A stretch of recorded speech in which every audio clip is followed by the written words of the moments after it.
Electric cars వాడకం అనేది world wide చాలా ఫాస్ట్ గా పెరిగిపోతుంది. టెస్లా లాంటి పెద్ద పెద్ద కంపెనీ కార్స్ కి డిమాండ్ ఉన్నా కూడా ఇంకా కొన్ని ఇష్యూస్ అనేవి ఉన్నాయి. మెయిన్ ప్రాబ్లం ఏంటంటే ఛార్జింగ్ టైం చాలా ఎక్కువ పడుతుందని అండ్ బ్యాటరీ రేంజ్ చాలా తక్కువ టైం వస్తుందని చాలా మంది కస్టమర్స్ కంప్లైంట్ చేస్తున్నారు. ఇండియాలో అయితే టాటా, హ్యుండై, మారుతి, మహేంద్ర లాంటి చాలా కార్ కంపెనీస్ ఎలక్ట్రిక్ కార్స్ ని లాంచ్ చేశాయి. బట్ బ్యాటరీ ప్రాబ్లం అనేది ఇంకా ఉందని చాలా మంది కస్టమర్స్ అయితే ఫీల్ అవుతున్నారు. ఇప్పుడు BYD కంపెనీ ఒక పవర్ఫుల్ ఎలక్ట్రిక్ కార్ ని లాంచ్ చేయడానికి రెడీ అయింది. అండ్ ఈ కార్ నేమ్ వచ్చి డెన్జా Z9 GT.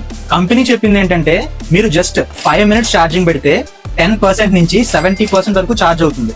And full charging లో 800 kilometers వరకు మీరు ట్రావెల్ చేయొచ్చు అని చెప్పింది. ఎక్స్ట్రీమ్ వెదర్ లో కూడా చాలా స్ట్రాంగ్ పర్ఫార్మెన్స్ ఇస్తుంది. ఈవెన్ -30 degrees టెంపరేచర్ లో కూడా 12 minutes లో 20% నుంచి 97% వరకు ఛార్జ్ అవుతుంది. అండ్ ఈ కార్ లో 123 kilowatt battery and try motor AWD system అనేది ఉంటుంది. అండ్ ఈ ట్రై మోటార్ 1140 హార్స్ పవర్ ని జనరేట్ చేస్తుంది. అండ్ స్పీడ్ విషయానికి వస్తే 0 నుంచి 100 km/h చేరడానికి జస్ట్ 2.7 seconds పడుతుంది అంతే. అండ్ దీని ప్రైస్ వచ్చి రఫ్ గా 2.69 lakh yuan నుంచి 3.69 lakh yuan వరకు ఉండొచ్చని ఎస్టిమేట్ చేస్తున్నారు.